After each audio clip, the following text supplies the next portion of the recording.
Саламатсыздарбы урматтуу телекөрүүчүлөр. Биз турган жер Ташкөмүр шаары. Бул жерден кол күрөш боюнча биздин Кыргызстандын желегин желбиреткен мыкты спортчулар чыгып жатат.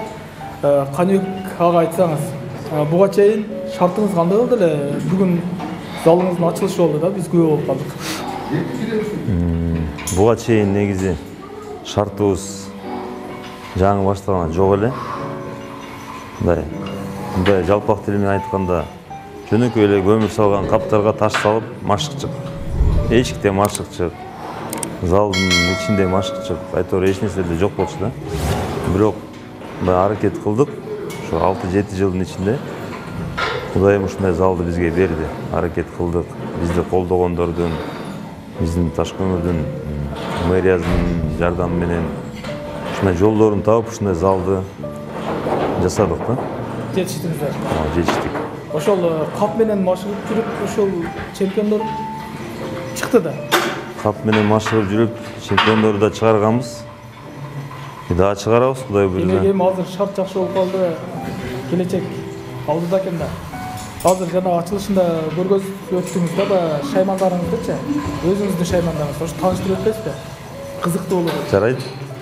Бул жерде биздин атайын ушу кол күрөшкө, негизи дененин анча-мынча көп жерине таасири тие турган атайын шаймандар, ручкалар, жиптер, каптар, септер, колго жасалганы да бар, заводской да бар, резинкалар бар, пружиналар бар.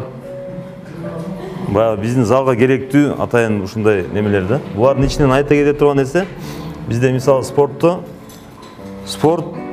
бул ден соолуктун булагы да. Бул жерде спортту мисалы үчүн ар бир мисалы инсан андай неме условияны күтпөш керек да. Себеп дегенде бизде ушул ручка боюнча айта кетсем, бизде жаңы зал ачканда залыбызда эч нерсе жок болчу. Жөн эле көчөдөн таштарды алып келип 200 кг ташты. Ошого көмүр салган каптарга эле, ун салган каптардан арттырган каптарды алып, биз ошол каптар менен иштечик да. Ошолордун ичинен тарыхый каптардын бирөө да могу. Ушул жерде дагы деле иштетебиз. Бул капты атайын илип койгон, биз дагы деле иштетебиз. Мунун таасири баягы немеси жакшы да өтө. Муну атайын мондай ручкаларды жасап коебуз, бул жерге ыңгайлуу болуп. А негизи ушуну эле бурда ичине каптан салып иштечик да. Азыр мондай темирлер жасап, билимдерди илиптирип эле, и мондай кылып көтөрө беребиз мындай. Үй шартында деле кыласыз. Үй шартында. Мен ошону айтып кетейин дегем да. Шарт жоктор баягы биз менен байланышса биз ушундай үй шартында да үйрөтөбүз да. Мындай айландырат. И ушул эле ручкам боюнча айта кетсем, 2017-жылы дүйнө чемпионатына кетип атканда, биз Шенген визадан өтүп атканда, биздин дүйнө чемпионубуз бар, Аскат уулу Өткүр. Ушундай каптар менен машыга берип, колунда отпечатоктор калбай калган. Ошол жерде биз визадан өтө албай өтө кыйналганбыз да. Биз ушундай мозоль болуп, могу отпечатоктор кырылып кетти да, калбайчы. Ошон үчүн ушундай ручкабыз бар. Андан кийин айта кетсек, атайын мондай ручкаларыбыз бар. Муну себеп дегенде бармакка илип, бармакка күч келе турган кылып тартабыз, мындай кылып мынакей. Бармакка күч келиш үчүн. Себеп дегенде, келиңиз, мен сизге көрсөтүп коеюн. Кармашканда көбүнүн кисти күчтүү болот кол күрөшчүлөрдүн. Кайрыган маалда бармак бул жакта да. Бармакты чекиге тартып кетет да. Бармакты кайрыйт. Ошого кереги. Ошон үчүн бармактын булчуңдары мынакей күчтүү болуш үчүн атайын ушуну бармакка илип алып туруп ушуну машыктыртам да. Андан кийин мондай ручкаларыбыз бар. Буларга атайын мондай расширители грифа деп коет. Грифти жонойтуп бере турган. Ушундай атайын фирменный резиновый ручкалар бар. Бул кармаган ыңгайсыз экен да. Бул кармаганга, бул мисал ручкалардын ичке да. Жо биягынан кармасаңыз. Буну жонойтуп бериш үчүн. себеп дегенде атаандаштын колу чоң болот, кичинекей болот, улакчы болот, эң ишчи болот дегендей. О чоң менен иштесе, кол ошого көнөт. Кандай ыңгайсыздык болсо да ошого туруштук бере турат. Кандай ыңгайсыздык болсо дагы ошого туруштук берет. Андан кийин биздин мондай атайын ушундай жесткий материалдардан жасайбыз. Эми бая залдын немесине ушуга көнүп калган.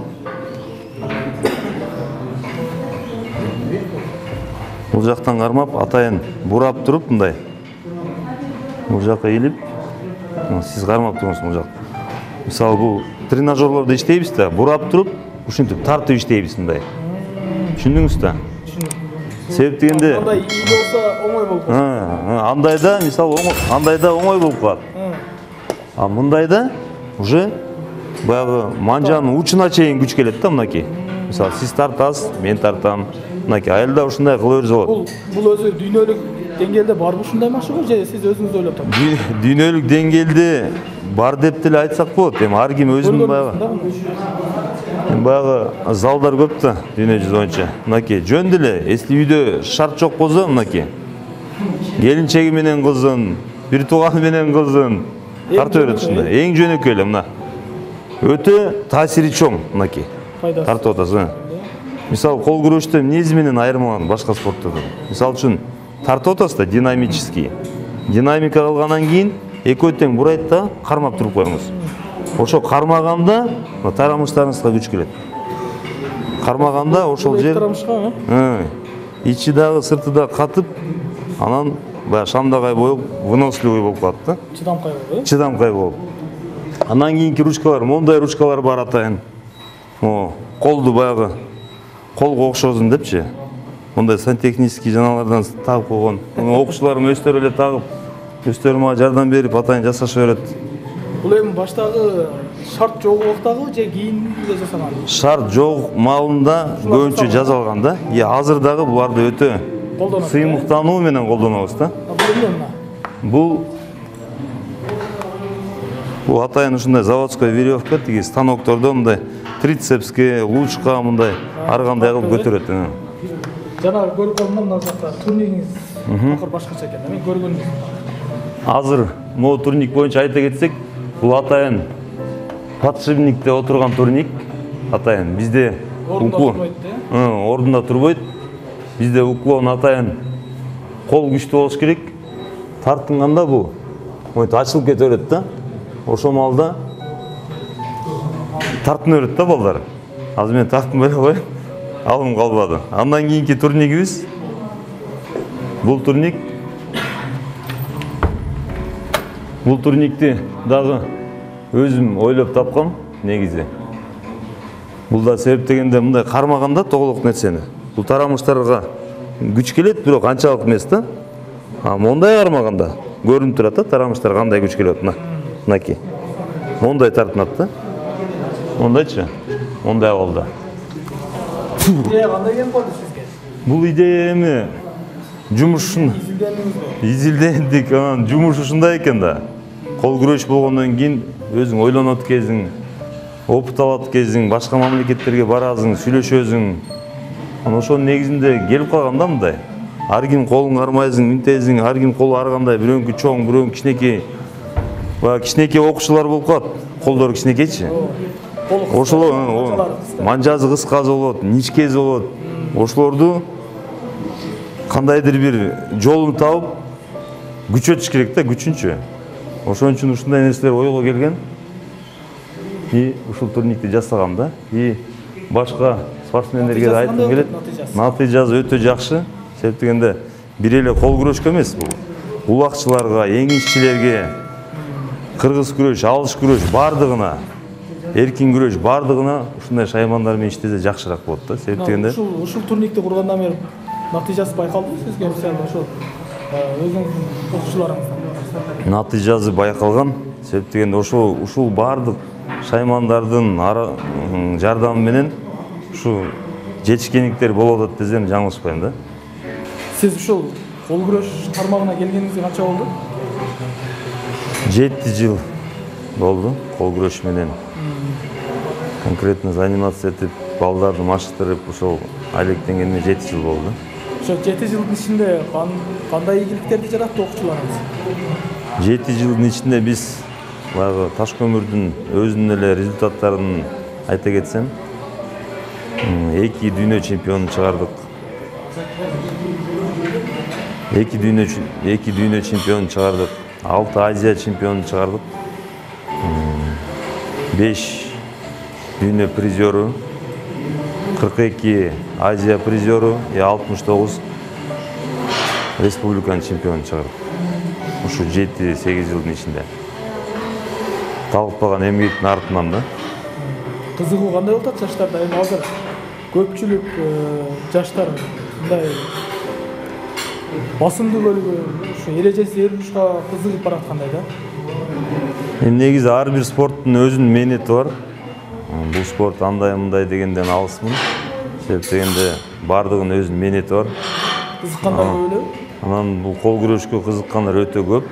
Себеп дегенде бир эле профессионалдуу түрдө катышкандар эмес, жөн деле ар бир корпоративде, отуруштабы эркектер кол күрөштүрөт да. Алар тебишпейт, же башка нерсе кылбашы мүмкүн, же жуунбайт, же турникке тартынбайт, жөн эле кол күрөштүрөт да, көп кездешет мындай нерселер. Ошон үчүн бул спорт өтө тез өнүгүп атат. Кыргызстанда 100төн ашык федерация бар. Ошонун ичинен эң алдыңкы федерациялардын бири. Алдыңкы тройкада даже деп десем жаңылышпайм да. Ошон үчүн бул да өтө өнүгүү чоң. Биздин Кыргызстандын кол күрөшү Азияда 2-нчи орунда турат. Дүйнөлүк масштабта жакшы алдыңкы мамлекеттердин 14-15-нчи орунда турабыз. Ошондо дагы Кыргызстанга толук кандуу ар бир район шаарынан толук кандуу катышпаса дагы негизи бардыгы жакшы иштеп дагы аракеттерди кылсак, Кудай буйрса, алдыңкы мамлекеттердин биринчи тройкага кирели деген үмүтүбүз бар да, федерациябыз. Биринчи орунга чыкканга мүмкүнчүлүк барбы? Негизи биздин шартыбыз эмес, мындай биздин балбандар өзү туура келеби, өзү биринчи орунга. Эгер шарт түзүлсө, машыктыруучулар мыкты болсо. Негизи мындай да, биринчи орунга чыкса болот. Анын үчүн бизде баягы элдин калкы да бар да. Мисалы Кытай бар, чоң мамлекеттер, Россия, Казакстан. Калктын санына да карайт. Калктын санына да бар да. Биз мисалы үчүн Кыргызстан 2019-жылы 16 адам барсак, катышуучу дүйнө чемпионатына. Россиядан 300 адам бар.